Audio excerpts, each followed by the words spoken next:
Please patronize our sponsors who support the Guild and our mission to educate members and non-members to enjoy and enrich their woodworking skills and experiences.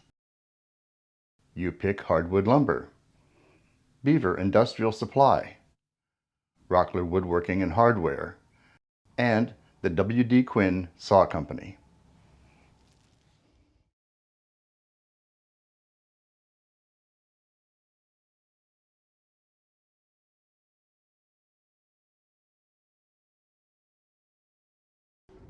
All right, to start off with, we have 25 new members since last November. And we had one more tonight, so we're doing really good.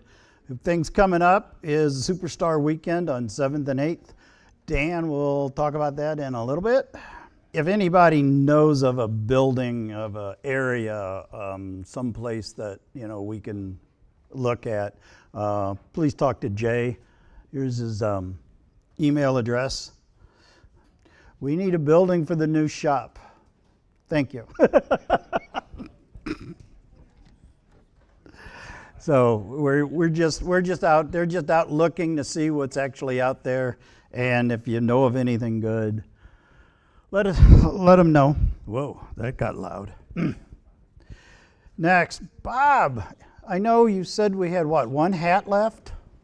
Oh, we got 2 hats left and aprons? No, we have aprons. We have aprons and black hats. Right. So if you need anything, see Bob.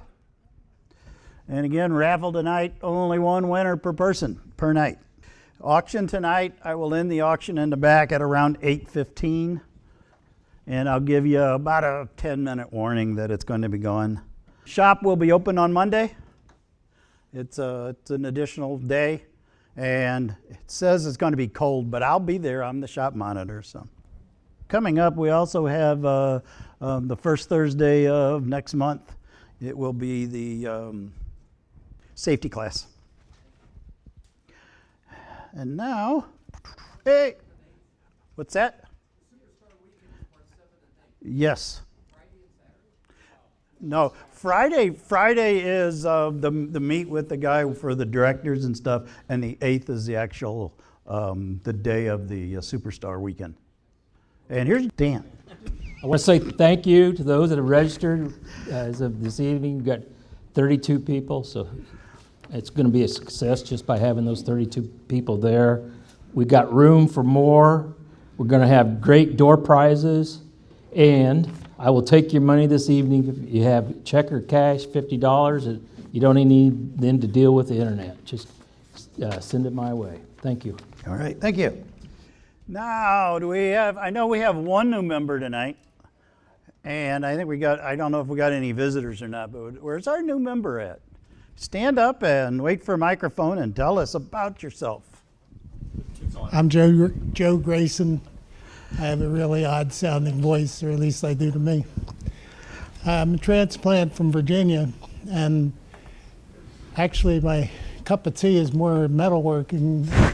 When I was 55, I started blacksmithing. I did that full time for about 10 years, and but then a bunch of things happened. We landed up being here in Missouri, so I'm looking for a place where I can be with people other than my wonderful wife to actually enjoy some stuff. But I've been doing a lot of boat modeling, the kind of stuff that you see in museums. And I have a couple boats that are, depending on how raunchy the museum is, maybe 1 or 2 would fit in there.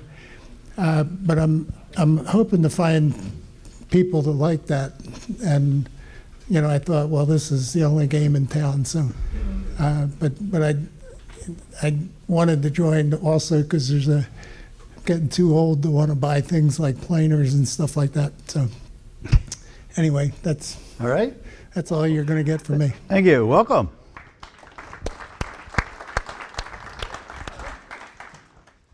I'm Nathan Hull. I'm here because I'm a friend of Dan's, and he told me about the Woodworkers Guild, and so I don't know how long it's been you've been telling me about this, but I'm still working 40 or 50 hours a week, so I'm not doing too much woodworking. But when I do, I build toys for my grandchildren, primarily. Scroll saw stuff. Jack of all trades, master of none. Thanks. All right, welcome. Dave wants to talk about.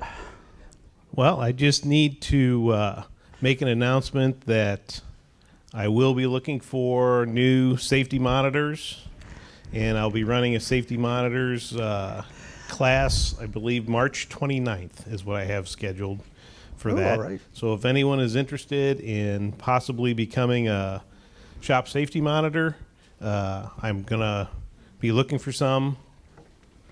You just need some basic knowledge about the machinery, and we'll go from there. Okay? All right. So if you are, let me know. Thanks. Thank you. All right, upcoming classes. February 1st, we have the Mox and Vice class that we've heard that a lot of people want. Corey, is the class full? Yes, the Mox and Vice class is completely, totally full. Most of the classes in February are already full, and I'm keeping a close eye on it. So if anybody is wanting to step away from there, is wanting to actually still try to get in on a class, go ahead, email me, drop me a phone call. I will actually take a look, see if there is also two at the same time. Hopefully that way, if by chance there is a slot still open or available, please get a hold of me, and I will look and see if there is. We'll get you in there as soon as possible. Also too, with the presentations, I'll get ahead here just a little bit. Since I go and cover the presentations tonight, is dealing with SketchUp.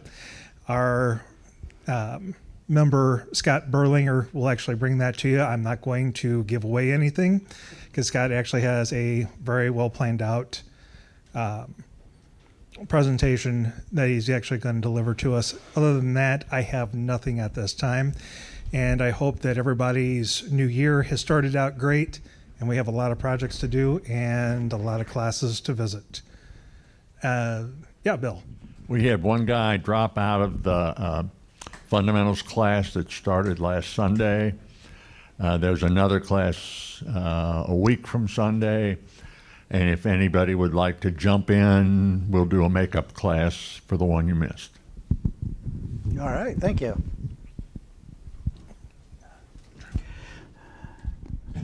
All right, and then we got February 6th is a shop safety class. And then February 23rd is build a sturdy bench. But as we already heard, they're all filled. So, all right, upcoming presentations. Next month is going to be setting up a bandsaw by me. And we're going to be going through the Alex Snodgrass way of setting it up. I've been doing that for maybe 20 years. Never had anything fail. I have a really small 9-inch that I hear a lot of people have problems with, so I'm going to bring my 9-inch in and I'm going to go through the whole thing on that. Then in March, I'm going to do a life and stuff with scroll saws. I've been scroll sawing for 50 years, and I'm going to have different scroll saws here and different things that I've done throughout the year and stuff. And then April. Corey, what's on for April?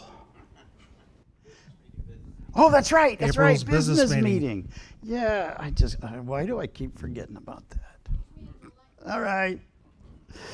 Okay, community outreach. Okay, we have collected last year 1,722 toys for the hospitals, and we delivered 1,077. So we still need more toys. Next community is tables for Home Sweet Home. Tom's not here tonight. We do have 3 kits for tables over here. So if you want to take a table and build it, there are 3 of them over there. So dining tables throughout the year, 31 total. Sofa and tables, we ended the year with 108. Coffee tables, 11. So for a total of this year is 127, and total I think we've been doing this for 3 years now. I think that, yeah, for 3 years, we've had 350 things made and sent to Home Sweet Home. Collected, gathered, I guess, wood today, so there is now a nice stock of white oak out in the shed. Oh, for tables? For tables. All yes. right, good. And here's the graph of all the tables by month of all of last year. As you see, the high is 33 in October, and we're just steadily rising up with the table donations every month. For the whole year, we keep getting, we're getting higher and higher. So we're all, people that are doing this are doing a great job. This the goal for, I think the goal for the last year was 130, and we hit 127. So we were just a couple off our goal for last year. And this is the accumulation of everything throughout last year. It looks like we started this as of April 1st, 2022. So first year we did 102, second year we did 121, and then this year 350. So we're doing good. We got to keep this stuff up. Next, Mr. Wayne with Christmas toys. We finished toy delivery the first part of December, and we delivered over 1,700 toys to various nonprofits first part of December, and some of them earlier in the year than that, and brought our total since 2021 up to about 5,800 toys that we've built and delivered. We went to some new places this year, some new nonprofits that needed toys, and we found that we need to supply more toys. We could use 500 more toys without any question, but we're not going to be able to build those on the every other Friday schedule out at the shop. We're about at capacity now. What I'm asking you guys is sometime during the year, go down in your shop when you're not doing anything else, dig out all that scrap you've been saving for some project, and I don't know what that project is, but build some toys. And you can find toy patterns all over the internet. Come out to the shop sometime on a Friday, every other Friday, and we've got 3 notebooks out there full of toy patterns, and I can email you and we can give you samples to work from. But turn out 10 or 20 toys and bring them into us. And I'd like to see if we could hit 2,000 toys on this year coming up. So there is a need for toys out there. People were very grateful to get them. It's the first time we've ever had anybody call us up 5 minutes after we dropped them off and thanking us profusely for the toys, because she was 1,000 toys short of what she wanted to be for Christmas distribution before we went out there. So we got all that going this year. We started building the first Friday in February. And since Steve's not here, just one comment on the number of toys to be delivered monthly. Guardian Angels would like to have toys. Steve should have talked to them by now. They're going to start out with 50 a month, just like with the hospitals. They need things for the kids at playtime and art time and that type of stuff. So keep building the monthly toys too and bringing them in here. All right, thank you. And as you can see from up here, here's all of the people that we donated to last year. Toys for Tots, Peace Pantry, LifeWise, Buchanan Foundation, Isaiah Ministries, and Guardian Angel Settlement. And those are all of the ones that Wayne just delivered all of them to. So we got to keep up the good work. Questions and answers.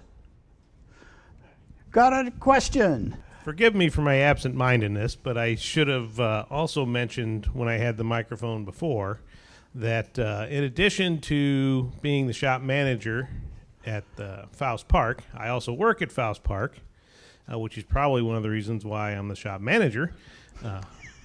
But we had a meeting yesterday, and we put the art fair on the calendar for, I believe, if I'm not mistaken, August 16th, I believe, right. is the art fair. But the art fair is happening again this year, and that was something that we participated in, I think went well last year.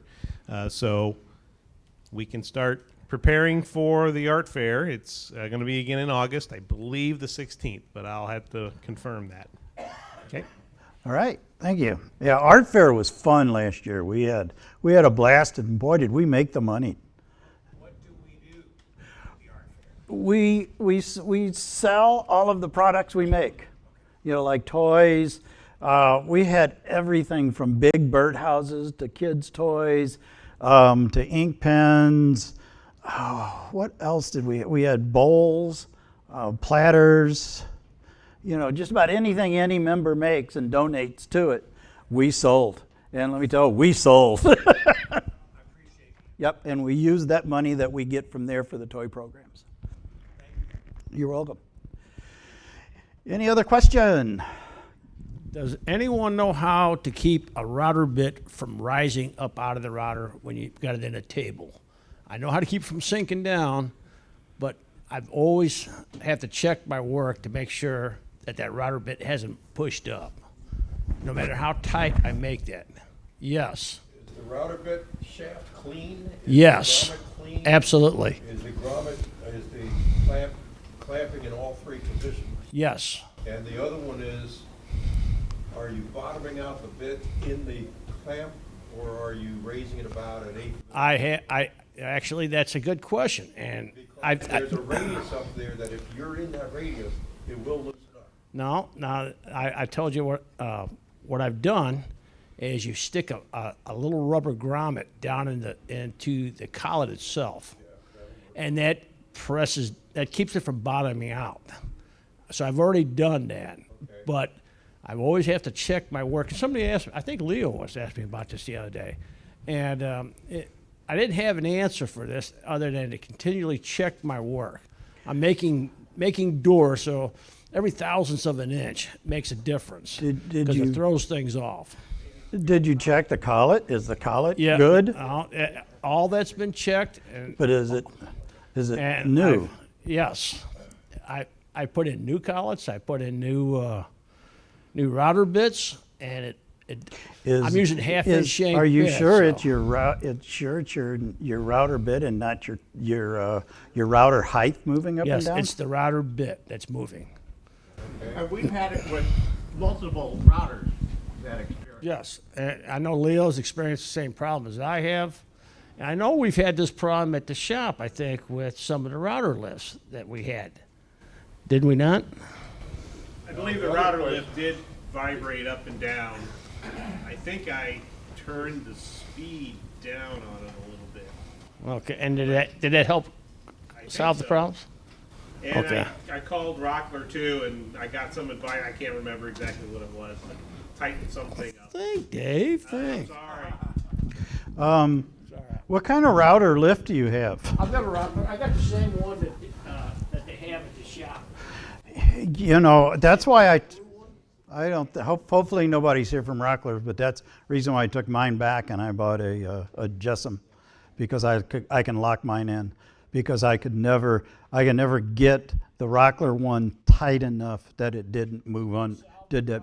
Oh yeah, well, I got a Jessam, and when I set it on the height, I lock that thing down, it don't move, and I've had that now for 4 years, and I've never had any problem with mine. I know. But there is something in the way of the router lift. There's a couple bolts and stuff that's underneath there that they said tighten those up, and that's supposed to keep it. But you tighten it up too tight, then you can't crank it up and down. So you get it to the point where you can loosen it up and down, and then it sits there and raises. And it's like, so I took it back, I got my money back, and I bought a Jessam, and I love it. The older Jessams do the same thing, though. Oh, I think they're Yeah, but yeah, when I looked, I made sure that I bought one that had a lock on it, and I don't have any problem. And I run a lot of stuff through my router. Any other questions? We got Bob over here.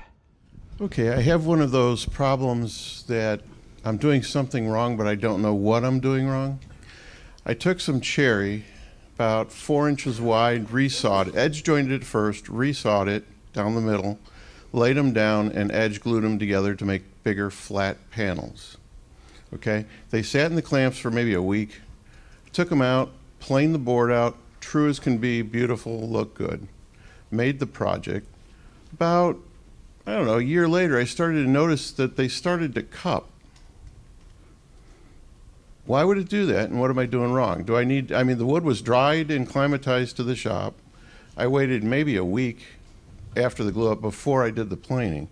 Should I put more time there, or is it a moisture thing, or is it? It sounds like a moisture problem. It's just stress in the wood has stress in it that makes it curve, and once you cut it, it'll warp again, even though it's been well aged. So should I cut the resaw it and then let it climatize for a while before I do the glue up? Yeah, St. Charles Hardwood, that one was probably from, but. Is it flat sawn, rip sawn, or quarter sawn? Flat sawn will do that. Maybe that's it. I don't know. I'll have to look. Just wait a while after you rip it to let it do what it's going to do. I think he's onto it. I think the cut of the board, of the original board, might be where the problem came from. Do you have finish on both sides, Rob? I'm sorry? You have finish on both sides? Yeah, yes. It's all sealed in? Yeah, it's all sealed after the fact. Yeah, did you flip them? I did flip every other one, yeah. So. Okay, I think I need to look at the grain of the wood, the board I'm using. Did That you might be band the key. outside? I did not. You did not. Because I know when I do something like that, I always band the outside, so if something like that doesn't happen. But any other questions? Any other problems? All right, let's go on to show and tell. If you have anything for show and tell, well, come on down and get mic'd up. This is my my drill press table. I don't know if you remember when I was after I got operated on, I played with my 3D printer, and I created this so I can drill holes and have vacuum underneath here. But then I realized about a month ago that every time I'd go to make toys, I couldn't pull my arm down on my drill press because the piece that came with my table was too high. So I had a 3D printer that kind of just went by the wayside, and it was cheaper to tear it apart and use the pieces. So I used the pieces that I made the slides for this. So for my small toys and small pieces, and then I went, well, I got to have some type of vacuum that goes this way too. So then I printed all of this. So then I printed all this on my 3D printer so it fits my my vacuum hose, and then I started all this other stuff, and I made all of the made it all the knobs, and I was bored. So and it turned out pretty neat, and it actually works. And it's like, wow. My wife says I have to find some excuse to play with my 3D printer. So that was it.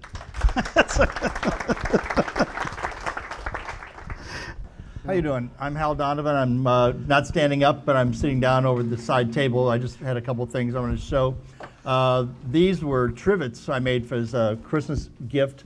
We went to a tile store. My wife picked out 3 different patterns, and basically it's a picture frame with a piece of wood in the bottom of it that the piece of tile lays on, and they were a big hit. One thing I learned about this, my corners were all terrible and had gaps and everything, so I've used the trick before where you use sawdust and glue and just kind of fill the gaps. Well, I had a piece of window screen, so I sifted the sawdust so that only the fine stuff came through, and it really worked well.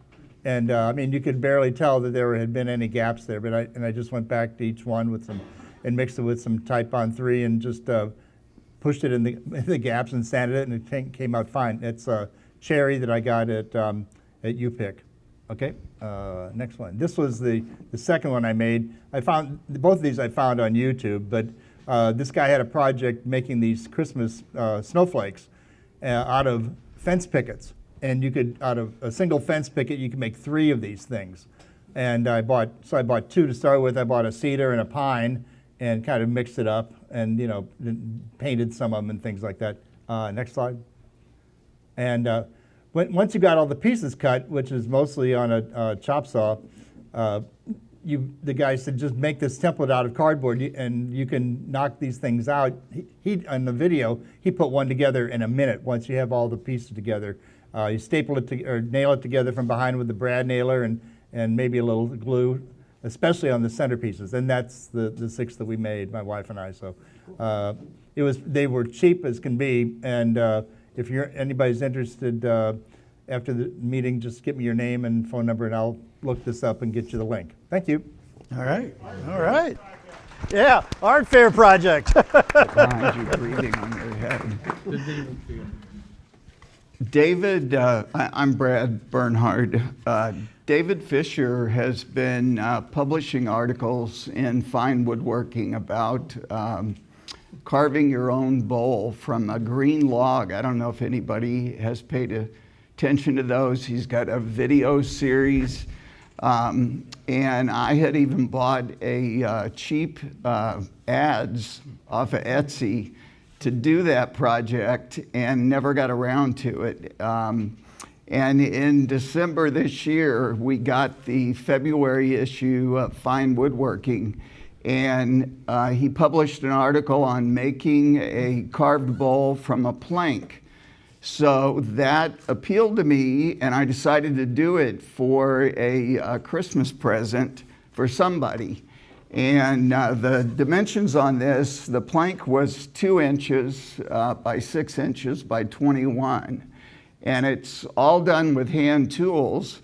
And so as I made a huge amount of carving chips, my wife came into my shop and saw it and thought it was quite cool. So she became the recipient of this gift. I have to run with that when I hear those kind of comments. So this is black walnut, and I had a lot of walnut left over from different projects over the years, so I probably have enough to carve several of these.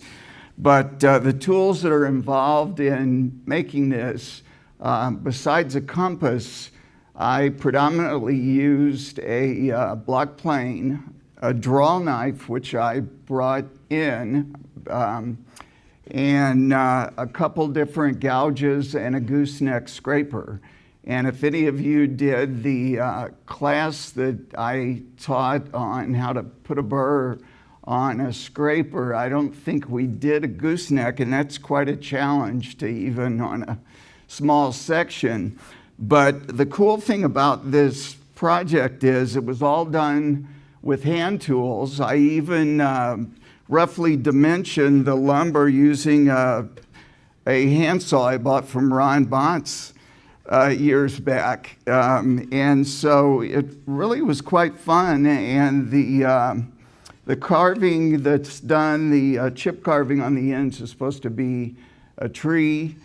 This is pretty much identical to, except I didn't have the same size gouges that he recommended, but I think it's quite cool because you can see all the hand-tooled facets that are on this project. So if you're inclined to, if you get Fine Woodworking magazine and you're inclined towards doing something like this, I definitely would recommend it. Finish that I ended up with, so this is going to be used for food, and the finish is Howard's Butcher Block conditioner. It's a mineral wax or a mineral oil and a wax product, and then it just needs to be washed out by hand, and you can retreat the wood. And generally the bowls that I've done, I do a lot of bowls on lathes. that type of finish, you know, when you go back and reapply it, it looks just like brand new again. So anyhow, that was the project. And if anybody's interested, this tool, I inherited a bunch of tools from my grandpa, who was a carpenter. He was born in the late 19th century. This tool was patented in the last quarter of the 19th century. Cantello was the maker, and it's a really cool spring-loaded handle for a draw knife. And and I've got a pretty sharp edge on this, so I've used this for a number of projects. If anybody is curious about this, please come up when we're done and take a look. Thank you.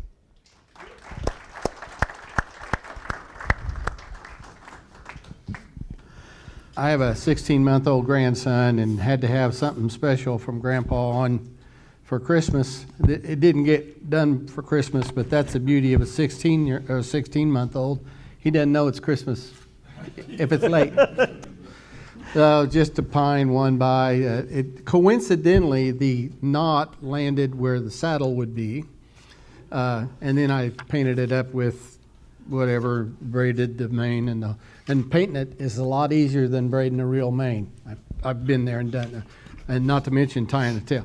And then I put wheels on it. That was just, I went to Hobby Lobby to try to buy wheels, and they only has little bitty ones. I thought those will never hold up.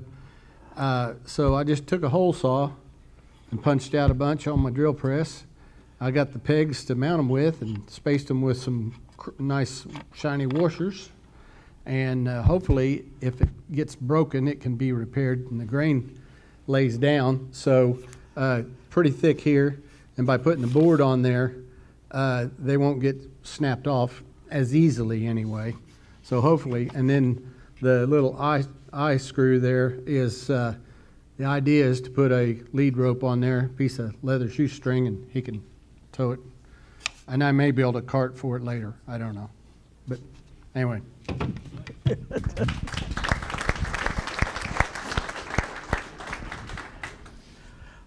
Okay, for this bathroom model requires a new vanity, and so I had some leftover quarter sawed white oak from the mission style bedroom set that I made. So this is the style my wife wanted. She didn't want any doors, she wanted drawers. And as you know, you still got to go around the plumbing. So I'll show that to you, but and then the side which you see of this vanity, this vanity is only exposed on two sides. That is shop-made veneer, and I have another picture to show that. And if this has a style name, I'm going to call it Modern Arts and Crafts, because the styles protrude and give a shadow line from the rest of the wood, so it protrudes from the rails. And the rails and the doors are all flush. So that's the back of it. You can see the top two drawers have 8 sides to them so they can go around the different plumbing. And this shows also that I built the casement separate from the toe kick. That's how I prefer to build my cabinetry. It makes it a little easier. And on the interiors, casement's made from UV plywood, so that way you don't need to finish the wood. It's finished already. And the shop-made veneer, I adhered that also to a sheet of 1/2-inch plywood. So there's just a beauty shot of that handle. I think it looks neat. Drawer pull, and then so there's the veneer as it's laid out prior to gluing. These pieces were made from one board about 9 inches wide that I ripped with my bandsaw. But it had a nasty knot in it. So I had to, each piece after I ripped it on a bandsaw, then I ripped them again using the table saw to cut that knot out. And the grain match is pretty nice. But what I did so that I wouldn't get any chip out when I'm cutting the shop-made veneer, I used a piece of scrap plywood and the same width of the finished size. And then I had a cleat to put, so I used it like a push stick, put it on top of that and ran it across the table saw, and I received no chip out, so it worked well. Thank you.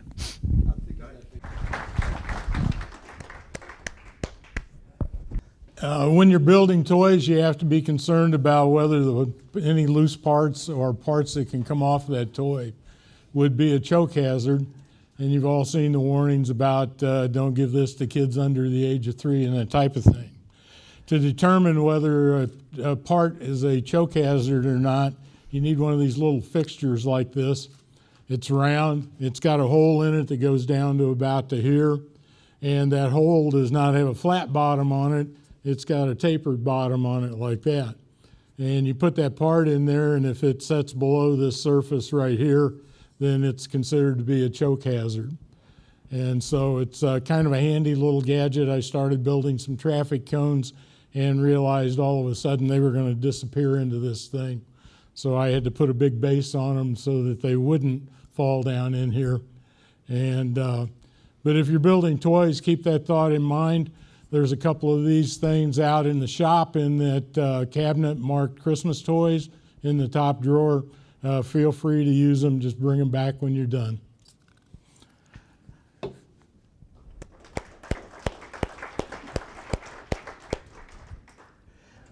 So on the kitchen counter in our kitchen, we used to have this. This is a food wrap box, and it's been there for 10 years because it's 3,000 lineal feet. And it takes a while to get through that much food wrap when there's just the two of you. So for Christmas, I built my wife a replacement box using some leftover red oak out of Jay's attic, and I used a skill that I learned from box making session that was given, training session that was given several years ago, and it turned out pretty nice. But it's I used golden Midwax golden pecan stain and did a polyurethane finish on it. Is it painted or inlaid? And my wife added the stenciling on it. So it was I did the stain, she did the stenciling, and then I did the finish over the stenciling to protect the final finish. Okay? Great.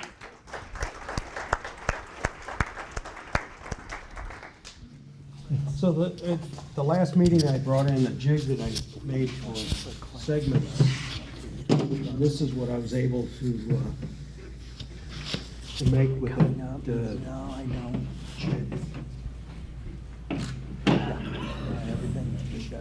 Trying to learn how to turn. This is my first experience, so. But it's coming along. Anyhow, thank you. Very nice.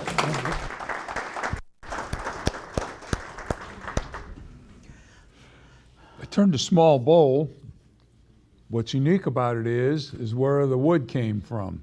It's pistachio. So I always like to do something, strange woods or something you haven't seen before. And it turned out it's pretty colorful. John Ferreira brought the wood back from a trip he made out to the area west out in Arizona. So he saw somebody with a tree in their yard that was removing it and, talked them out of a couple chunks, and he shared it. This one it's got a finish on it that I normally don't use, but it's that polyacrylic water-based finish. And it actually turned out pretty nice. It's easy to do because it dries so fast.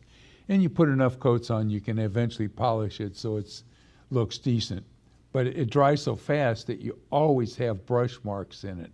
So you're going to be faced with, if you want a smooth surface, doing some fine sanding afterwards to get rid of the brush strokes. So, thank you.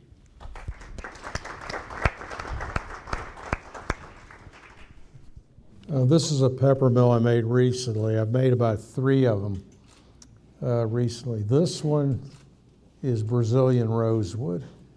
What makes it special to me is it's been off the market for 30 years. And it used to be the holy grail of tone woods, and Martin guitars used it a lot, and this was a solid block of it. In fact, right here, where it's different from this dark piece is different from the wood, was filled up with black epoxy by Johnny Ferrara. That's when I decided to go ahead and turn it, though the top is Hollywood. It's 14 inches high, and I haven't used it yet, and quite likely I never will. But they are functional. All right. Bill has got a couple presentations. The fundamentals class these days is building 2 projects, a tool tote with hand-cut dovetails and a shaker table. For each of the participants who completes their shaker table, and they do have to submit a photo to verify that it's truly done, we have a certificate of completion, and we have several to give out tonight. Two. That's almost several. But there's only 2 here. The most recent is Bob Coulter. Please come up.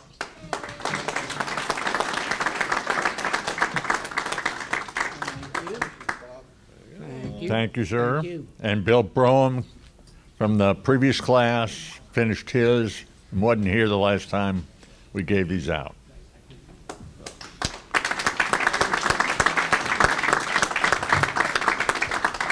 Thank you very much. Great job, guys. Thank you. Wonderful class. I loved it.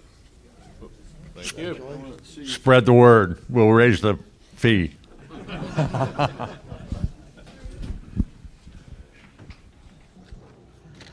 All right, next up is Scott Berlinger, gonna teach us about SketchUp. We're going to do a little bit on SketchUp tonight. I thought what we'd do is kind of walk you through how I've been using it for the last 15 years or so. And it starts out, computer-aided design was a big thing more in architectural, urban planning, that sort of thing.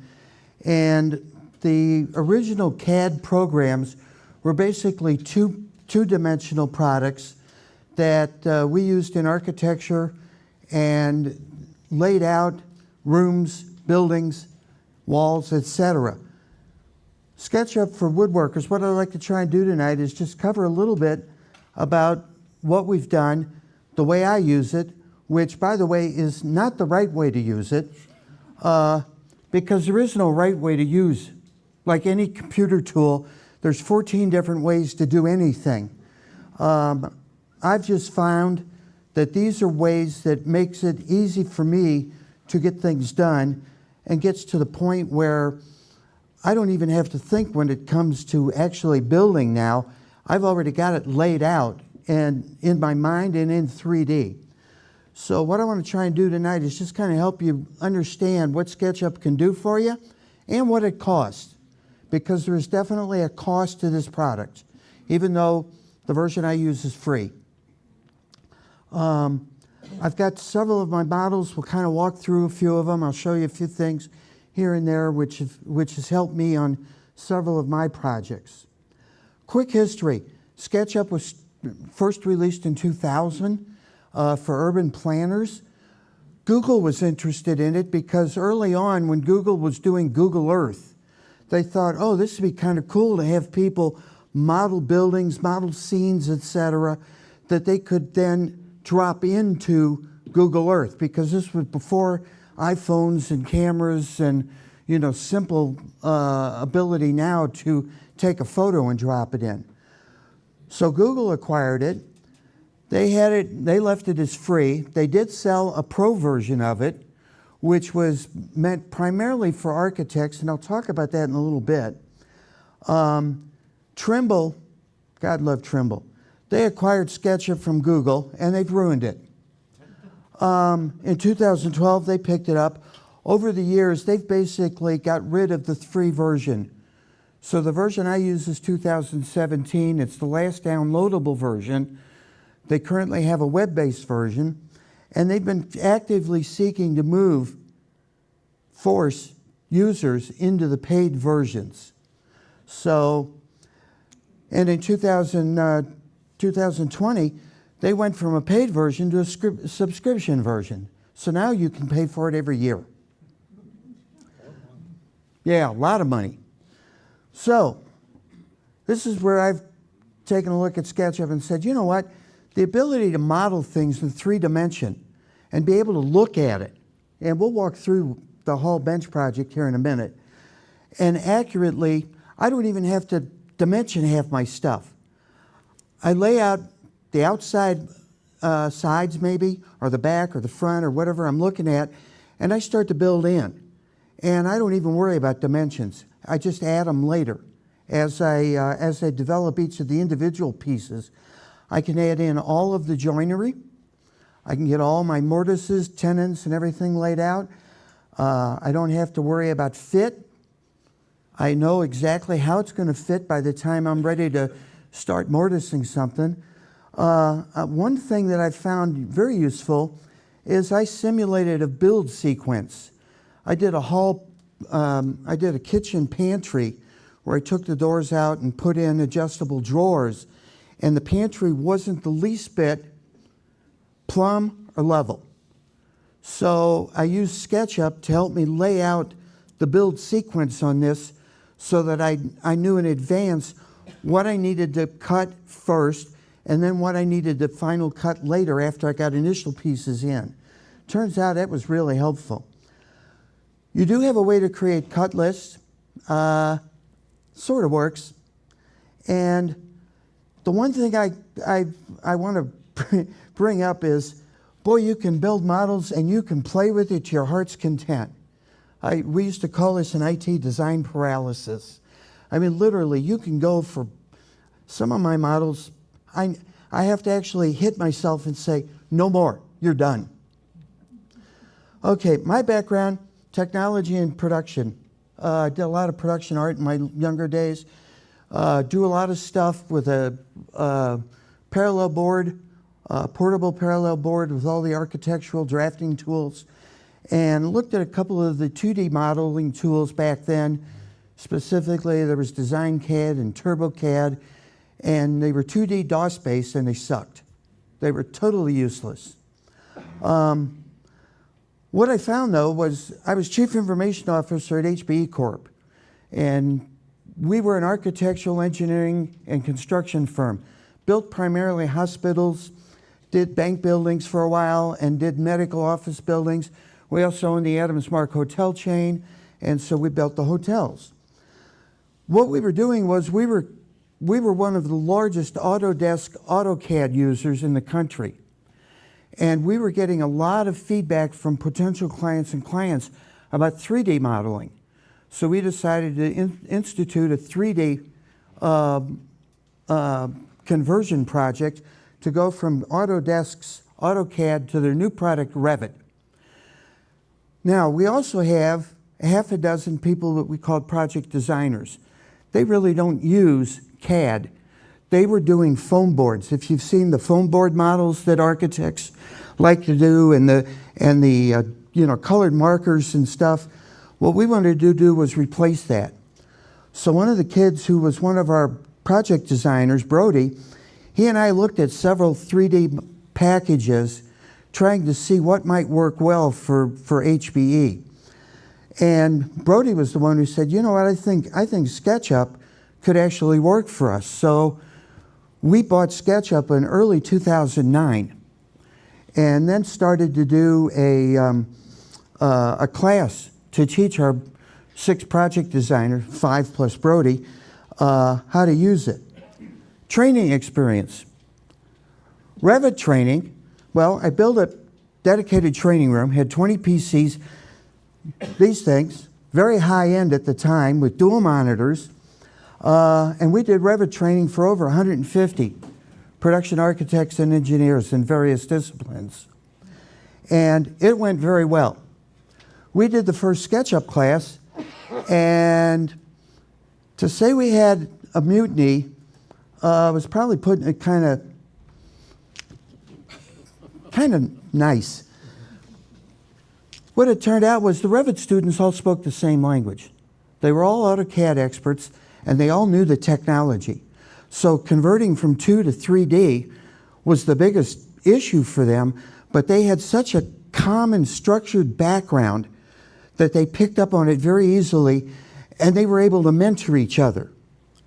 My SketchUp students, besides Brody, I had 2 that kind of knew technology. I had one guy who never, we just told Bill, don't even worry about it. I took his copy. And he had Brody do his 3D models for him. And it was my daughter, the teacher, said, you're trying to teach 3rd through 8th graders advanced math. And most of them haven't even been through basic math. So it turned out, what we did was we had bought a Bible. There was one SketchUp book at the time that had just come out when the Pro version came out, and it was very, very good because it gave examples for an urban planner, which was really kind of what our design architects needed, because they're working in feet, and they're doing an outside the building, model. And then we had a couple of guys that actually went inside and mocked up a couple of hospital rooms and nurses' stations and that sort of thing. So we went through the Bible, and they worked on that on their own, and Brody and I kind of mentored them as they had questions. Then we did a class, in fact, it was a series of classes. It ended up about 6 days. It was broken up 3 hours here, half a day there, and people came and go because they had real jobs to do. But we did it over about 6 to 8 weeks, and we got 5 of the 6 pretty literate in SketchUp. Like I said, Bill, we just said, Brody will help you. And that approach ended up working well. We took a couple of small projects that we had done. There was a small hospital we did in Hawaii and another one in Michigan.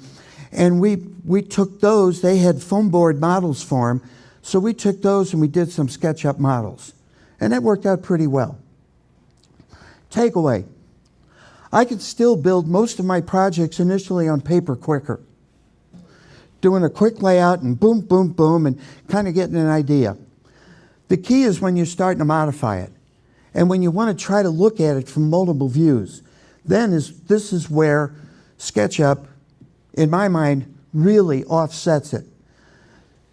Detailed models, increased accuracy, significantly improved wood yields. I was buying an extra 10% easily on wood just for screw-ups on measuring and what have you. Eliminated a lot of extra trips to St. Charles Hardwood and U-Pick.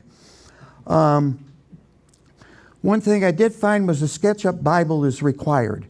Now my Bible was this little puppy. SketchUp for Woodworkers came out in 2010, and it's no longer available. I haven't been able to find it anywhere. But they do have a 2012 version. I have no idea if it's as good as this one, but this one took you through Woodworker and took you through the basic steps, and he came up with plans for you to work on. In fact, he even included a CD that had the models on it. So this thing was great for me because even though I knew SketchUp, I didn't know how to use it for a woodworker. And there are some differences. So that Bible, I still use it today. Also, in the meantime, numerous YouTube videos.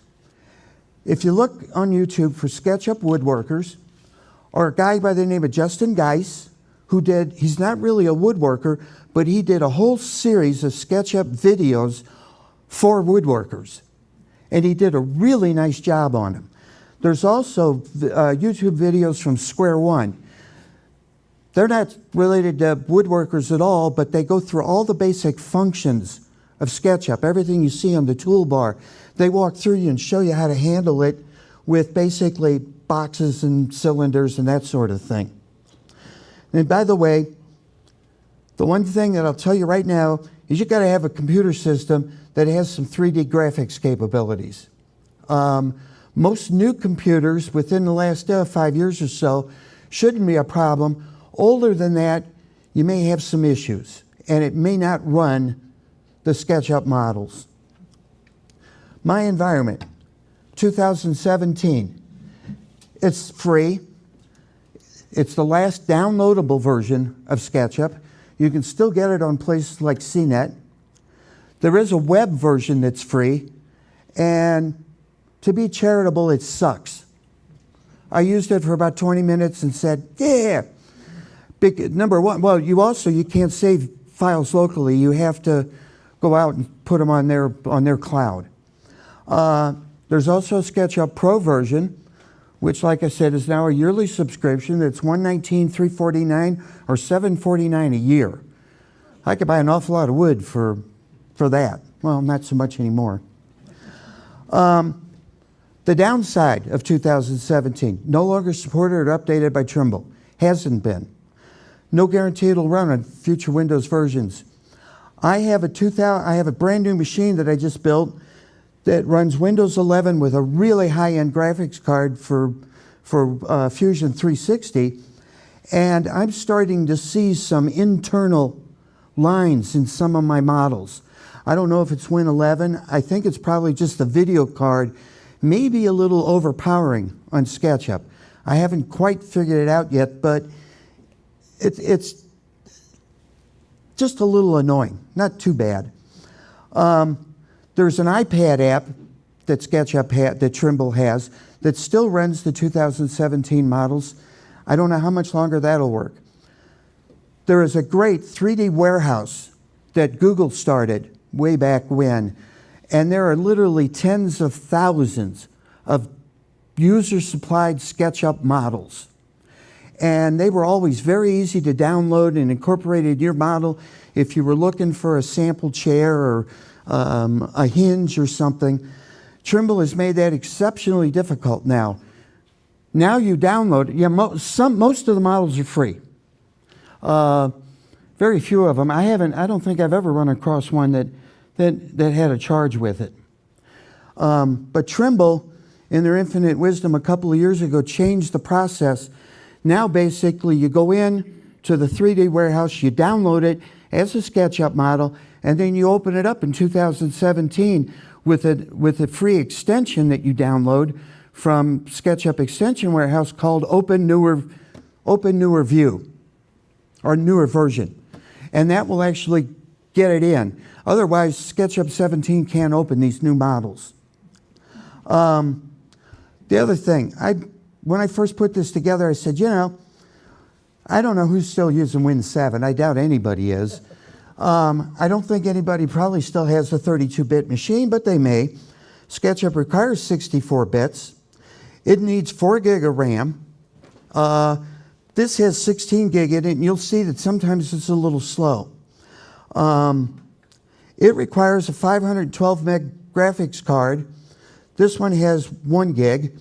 And it has to be able to run OpenGL 3.0, which is just a driver behind the scenes to make the 3D work. I'm using this computer because my laptop died when I started to put this all together. So this computer, fortunately, hadn't gone up to Best Buy's recycle bin yet. I was able to dig a hard drive out and put it in and rebuild the damn thing so I could do this tonight. So I know it works. Now, the good thing is Trimble does have a program called SketchUp Checkup that you can download. And if you run that on your machine and it says that SketchUp will run, it's actually meant for the newer versions of SketchUp. But if it says it'll run that, I can tell you right now it'll run 2017. My environment also includes a dual monitor setup. This is nice to have. Those are 24-inch monitors. The left monitor is where I do my drawing pane. The right monitor is where I do the trays. And these are just you'll see them when I get into the model in a minute. These are just trays for stuff that I use all the time. So I'm always going to scenes, I'm always going to components, I'm always using materials. I do a lot with layers. I don't do much with outliner anymore because it's an old version, and boy, when you get a big model, it's really hard to find stuff in it. Okay, a couple of other things. It's not designed for woodworkers. So I created a custom woodworker template. That means I got rid of all these colored backgrounds. Why waste the ink? So I got a white background. I customized the toolbars to give me just the tools that I need because I'm not an urban designer or a design architect. I customized trays to put on my second monitor. I customized some shortcut keys. There's a capability in SketchUp to do custom keys. Keystrokes are already set for a lot of things, but things like I do a lot of extracting to 2D images, and I just set the X key up to do that. I also have a 5-button mouse, which you can do it with a 2-button mouse, but I'll tell you what, this is a hell of a lot easier. And these buttons are programmable, although that's outside of SketchUp. I defined all my text, dimension types, fonts, etc. I did that all up front so that it's easy for me to read. I also set units as fractional inches, and I set them to a 64th of an inch, and I'll show you why in a little while. I tried to come up with some standardized conventions for file names. I started out doing it the way we did it at HPE, where we start out with ID or initial design, then version 2, version 3, version 4, whatever, as we had owner change orders come through. And then the final version was AB, as built. It ended up, I took up a lot of disk space and never looked at anything but as built. So I said, to hell with it, and just quit, and I just have one model now. I came up with a way to label my components so that I could find things easily. So some of my names might look a little funky, but it helps me find things when it's a big model.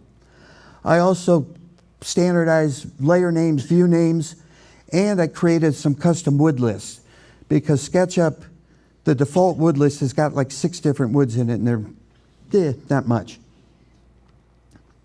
Okay. With that, here's my hall benches. Over here on the right are the trays that I had on the second monitor. Tray 1 is my list of components. Tray 2 is my list of scenes. 3 are my woods, materials, and there are other materials besides woods. I mean, you can get a number of different. I just use this for most of them. And then tray 4 basically does my different layers. So if we go through, this is and you'll notice up here at the top, all of my scenes are laid out. So as I go from right to left, I go from front view to a top view to a bottom view. Oh, by the way, I'm hiding things. So I'm turning things off and on as I go to each of these different views, which I control as part of the view. So come around to the side, we go to the back. Now I start to lay out my pieces, and you'll have to excuse this a little bit. My new computer has a higher resolution graphics card. So when I downloaded all of this to this computer, it didn't go back to 1440 by 980 or whatever it is. It kept it at 1920. So it's a little bit, I can kind of scroll it down to show you. So I was having trouble seeing the detail on routing these parallel grooves here in the backs of the hall benches. So I just went ahead and set up another scene that just zoomed in so I could see them easier. Now I start in on, here's my sides, my different dividers and things. This is stuff that I coated it yellow because this is my inventory. I had a piece of AC plywood sitting around, and these stretchers and crown supports aren't going to be seen, so I didn't care. Then, in a stroke of brilliance, after I'd already put the carcasses together, I decided to put doors. So originally, there were no doors at the top. I thought, that looks kind of dumb. I had to put some doors on. So I had to go through, and now, after the thing was already partially built, come back and figure out my doors. So what I did was, just to make sure that the thing fit tightly, I modeled the doors. And, laid out that I wanted a 16-inch gap between them. I normally don't model hardware, but I added the hinges because they do add a little bit when you're actually, fitting the doors in. And I wanted to make sure I had that covered. So those came in. Then I looked at, the crown molding. I did a quick SketchUp template of the side of the crown. It's accurate only in the back and the back side of it. Wasn't really too concerned about the front. And what I did was I took one of the tops and I took one of the upper stretchers and I said, okay, let's work this out so that this thing just fits flat. And from that, I was able to, without even having to measure, I was able to figure out that this crown needed to be 2 3/16 long and 1 11/16 wide. And oh, by the way, it's a 37.25 degree angle on this.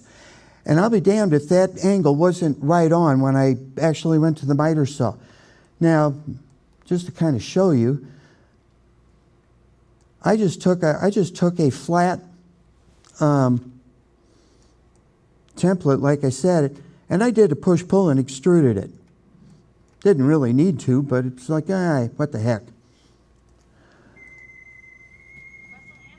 Then I built these things for my daughter and her husband, my granddaughter, and in their mudroom, they had existing hall base, and my hall bench was the same height, so I modeled my cutout for coping so that I could put these things right up against the wall. And finally, I don't know why I do this, but every once in a while, I'll do an exploded view just to get an idea as to the pieces and kind of how things fit. Okay? So that's basically what constitutes the hall bench in SketchUp. And if you look at it, it really is just moving along the x-axis. So you can't see it too well because of all the dimensions. But as I went through each of these, you'll notice dimensions come on here because I've got them on a separate layer. I can turn them on and off. Like I said, I can unhide.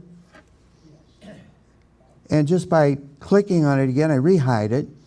So it really, in my case, does a nice job of laying things out down to almost an anal amount of detail, I hate to admit.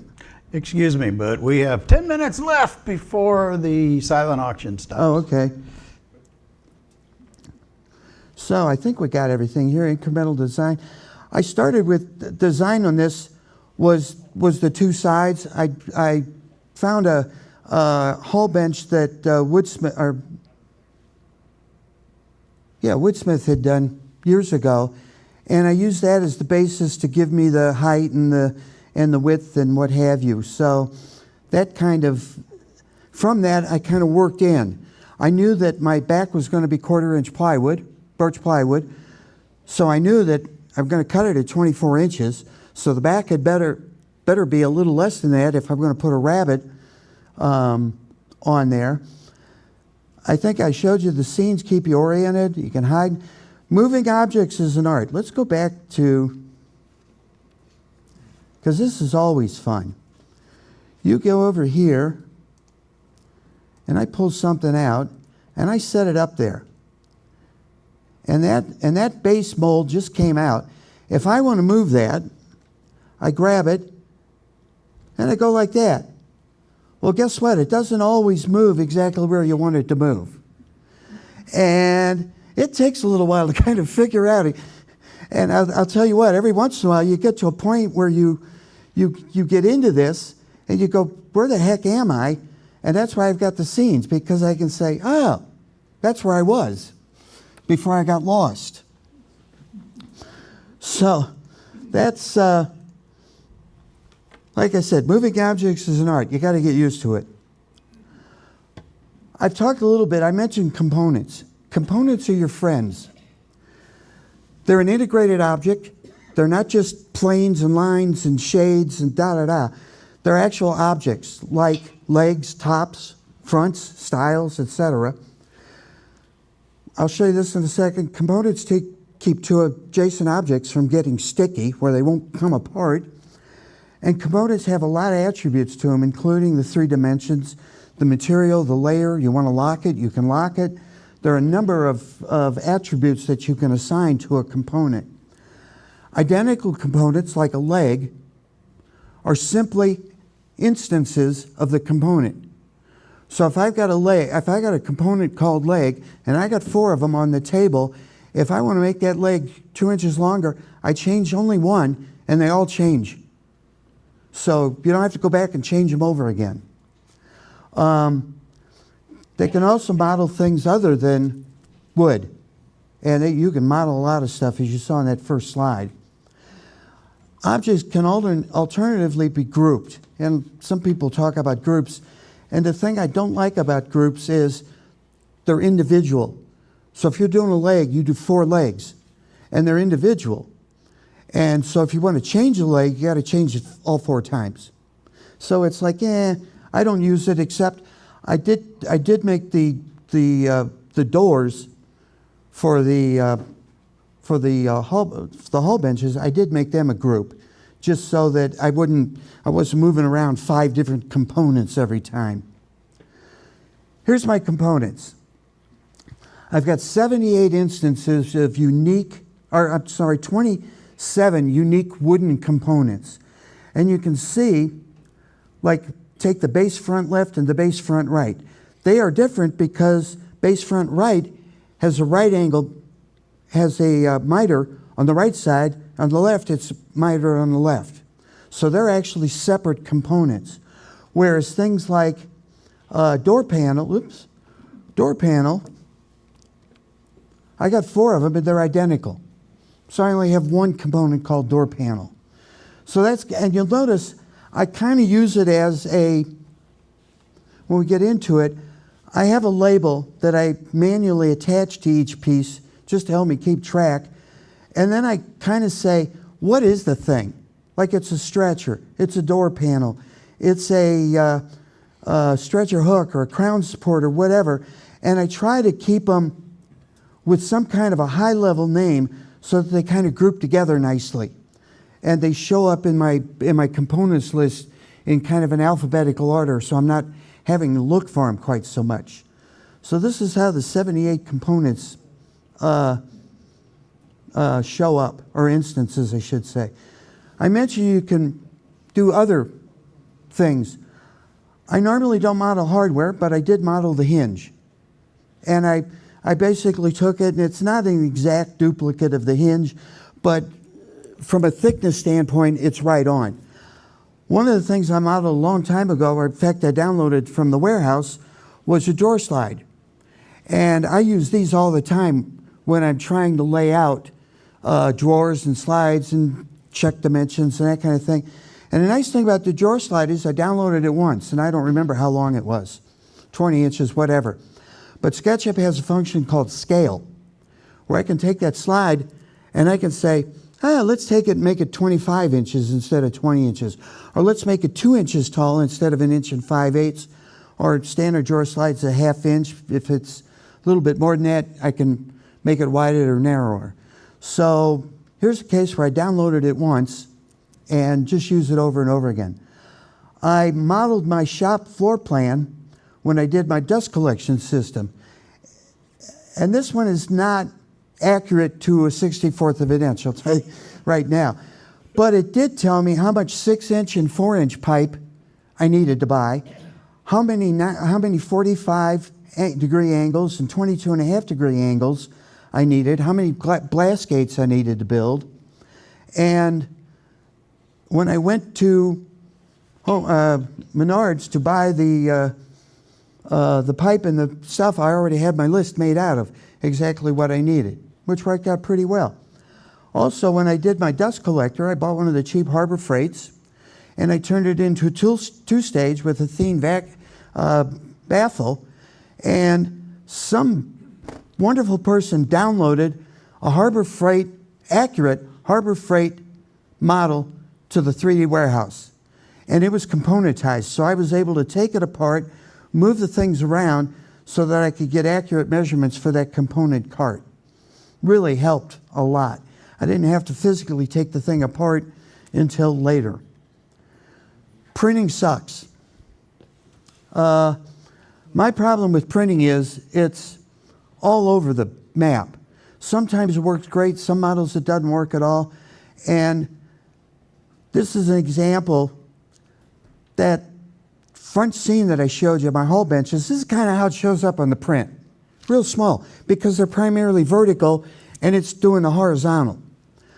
When I do stuff like my wood layouts, they're primarily horizontal, so they tend to fill up the page pretty nicely. I got tired of that, and because I've used PowerPoint for 100 years, basically I go in and I take each of these scenes and I do a file export to a 2D graphic, which in this case is a PNG file, which is just like a JPEG, but SketchUp's default is PNG, and I get tired of going in and changing it to JPEG. And then I put them into PowerPoint, and I can resize them bigger than the page is going to print because it's all white space. So in PowerPoint, that front view actually shows up full size, very large, and I can read it. Cut list creation. There's a couple of them. I've used cut list for years. It's really pretty basic, but it does give you a nice CSV file if you want to have a file of each of your pieces and sizes and materials and what have you. There's one that I started playing around with called Open Cut List, which is why I've got one of the reasons why I've got kind of the funny colors on the SketchUp pieces, because it assigns different materials based on the colors that you use. So my 3/4 inch plywood is one color, and it knows then that that's 3/4 inch. The 1/4 inch plywood is a slightly different color. The 3/4 hardwood that I used is that darker brown, and then I never did model the white for the base and the crown molding because I kind of knew what I needed there. So that worked out pretty well. The only problem was they didn't cover my unique needs. Oh, by the way, there's also automated cut list creation programs that are third party. I played with a couple of them, XCut and Cut List Optimizer. Here you've got to create a CSV file in their format. You run it through their program, and they'll give you a really nice cut list for the most part. They're targeted for cabinet shots. The free versions are kind of limited. Like I said, on the Cut List Optimizer, you get 5 calculations a day, and then you're done. You can't use it again until the next day. I used it. I don't know that I use them again. My automated cut list is still Visio. I take my inventory lists that I've produced in SketchUp, and my problem with the cut list was, you'll notice these 2 green things. Those are my sides, and I wanted to do them out of one piece. I didn't want to have to glue on a bump out or glue on the top. And when I started laying it out, all the Cut List Optimizer wanted to chew up the only thing I could get out of a piece of 4x8 plywood, which was $100 a piece, was the 2 sides. So I was now into one other piece of plywood potentially. So what I did was I laid it out in Visio, and then I took it to Lowe's, and when I bought it, they cut it for me into the main pieces, and I put it on my track saw and did my final cuts. So in my case, I still use Visio for my cut list for the most part. Next project, I'm going to try Cut List Optimizer. I'm not sure it's going to work or not. Just some random things I learned. As I said, you get lost in big models, scrolling around, moving, zooming, etc. That's why I do a lot of scenes, so that I can always get back to some kind of a starting place. If you zoom in and out over the cursor with the cursor, and you're not over a specific object. So, for instance, if I go over here and I try to zoom, I may get it, I may not get it. If you've got to zoom, you really need to be right over some sort of an object to be able to get to it easily. I generally work, like I said, outside in. I move most dimensions to separate layers, turn them on only when I need them, because when you start rotating these scenes, I wish that thing would stay up. When you start rotating these scenes, if you're not turning these dimensions off and on, you start to get all kinds of extra dimensions showing up. It makes it really difficult to see. So I tend to put them on a separate layer. I also create, like I showed you, I create those separate dimension scenes where I show you each of my pieces laid out with the joinery identified and some dimensions and what have you. Also, don't forget to update the scene. If you change something, you need to update the scene, or it says, well, I forgot all about what you just did. And there are several free extensions in the SketchUp Woodworkers or not woodworking, but the SketchUp extension warehouse. I've downloaded Bezier Curve Cut List, optimized Cut List. There's a extension called Weld. There's an extension called Mirror that I use quite a bit. So there are a number of useful things in SketchUp's extension warehouse. Moving components can be tricky. As I kind of showed you, moving stuff around, I tend to do things in multiple passes. I'll move one direction, I'll stop, and then I'll move another direction, because it just helps me stay in a lot easier. And you got to be careful selecting, because you'd be surprised how many times I've accidentally gone over to the components list, and I was just looking at components and didn't realize I just dragged that component into my model. Tends to be a pain in the neck, but you sort of get used to it over time. You do it often enough, and eventually it's just duh. I tend to hide multiple components. Like I said, I do this a lot. I rarely use the X-ray view. There is an X-ray view, and also there are some other views that you can do. If I want to do X-ray, let's see if I get it. Yeah, see, here's where I'm starting to show.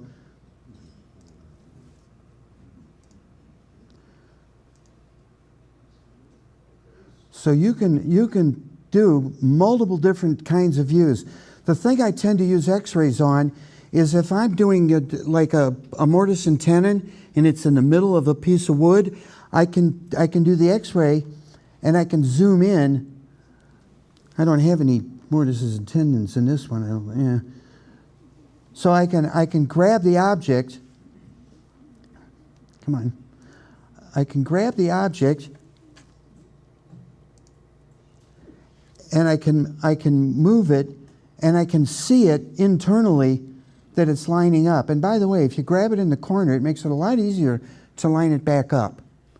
So those are just a couple of the things that go on where it takes a while to get used to this.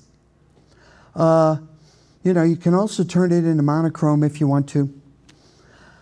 I set precision at 1/64 of an inch. I used to model plywood at 3/4, half, and 1/4 inch. ran into all kinds of problems when you start to get into details, because now things are all of a sudden off. I found it easier just to do it in the actual thicknesses. You know, 4/4 plywood is 13/16 of an inch, unless I mill it to 1 inch. Nominal thicknesses, I tend to stay away from them considerably. I used to dimension everything. It got to the point where it was really difficult to sometimes read the dimensions. So now I do a lot of stuff. I still do probably too many dimensions, but I do, let's get back to,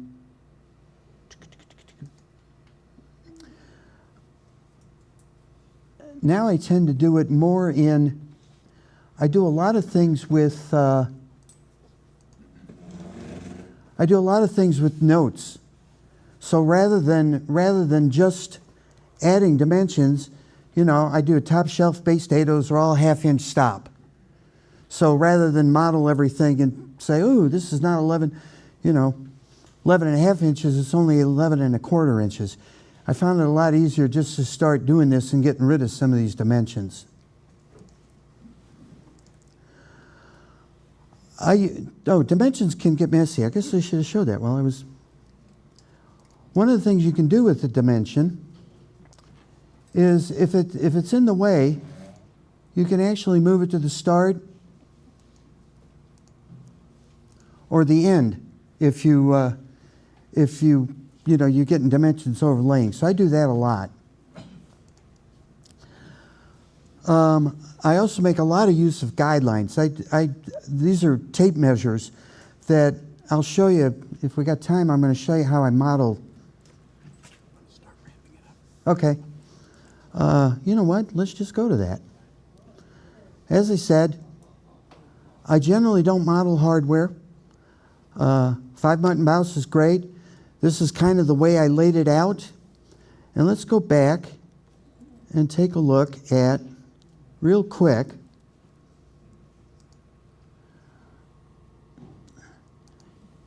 this is a product from that I downloaded, the Woodworker.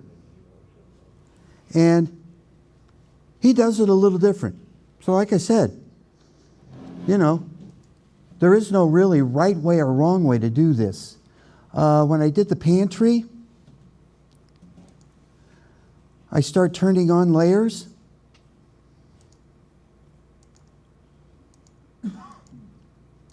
So I could see my build sequence.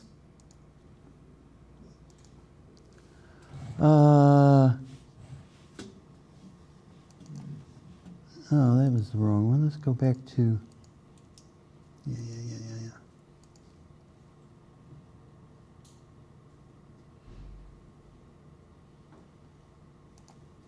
Here's a guy who did, there's the model I did for my drill press to put wheels on it.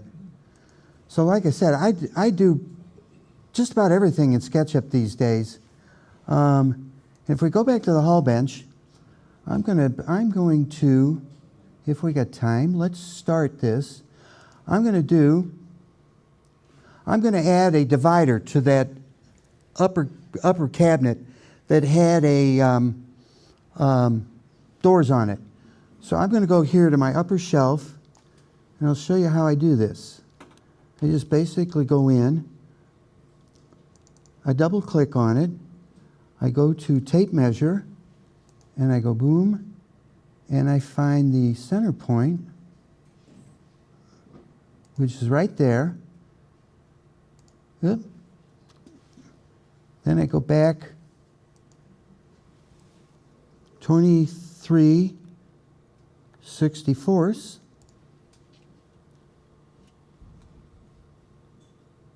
Try that again. 23/64.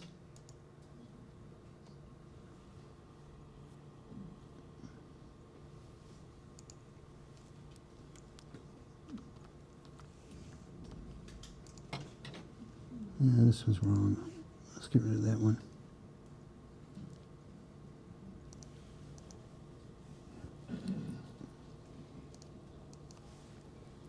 I'm not used to this keyboard.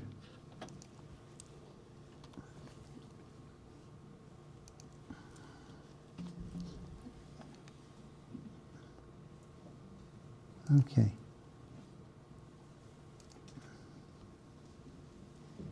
So 23 64ths and 23 64ths. So now I've got a 23 and 23 30-seconds.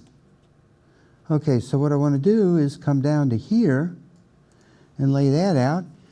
Now if I go in and do a line, I can go boom, boom,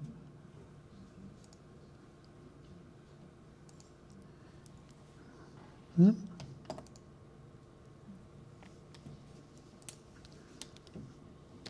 So now I use push-pull, and I go, whoop, turn it. And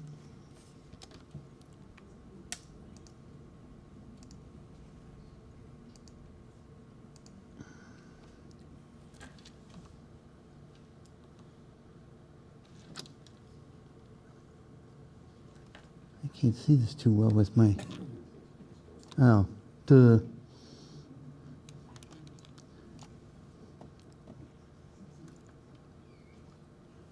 Let's take that line and that line, and we'll try it again.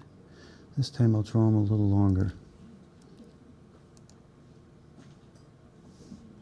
There we go. Oop.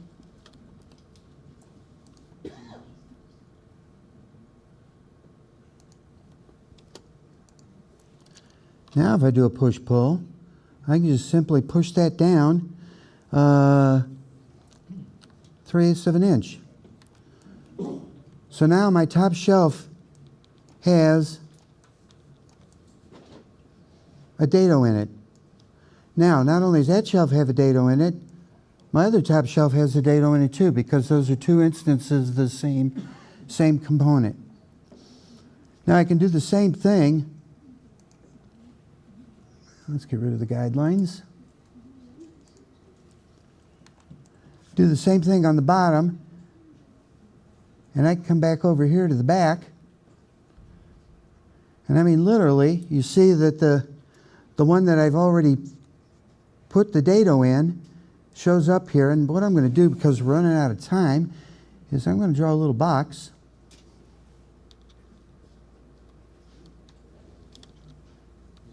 Come on back. And I'm just going to go right here.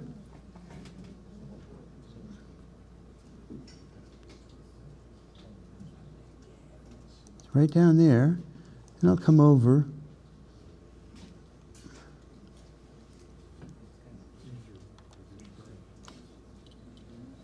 You know what? Let's just pull it.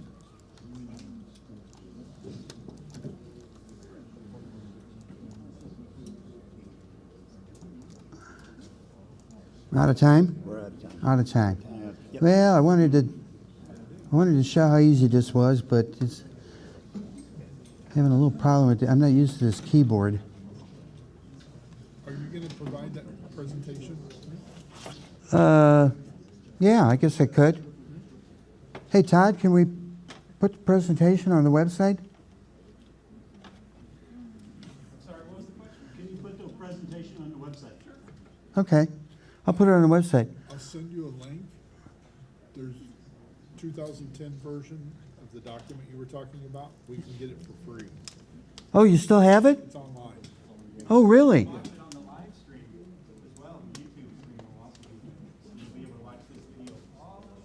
Oh. Surprise. What a lot of people in the room helped. By the way, if you create something and you don't make it a component, when you want to move it, here's what it does. And I go move, and it goes, oh, now it works. Give your thanks and all that. Yeah. We appreciate it. We feel you're successful even if you can't do it. Yeah, if you put them together. Now, if you want to move it.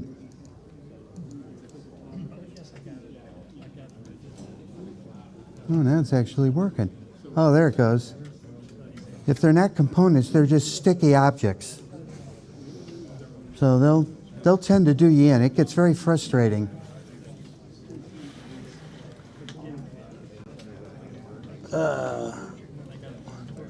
Okay.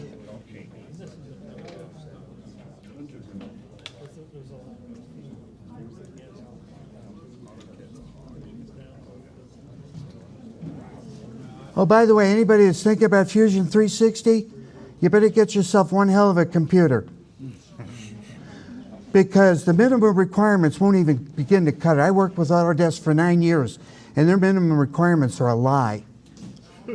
So what's there and recommended is 32 gig of memory, 8 gig of GPU memory, very high resolution, 4K resolution on your monitors. So, okay. That it? Thank you.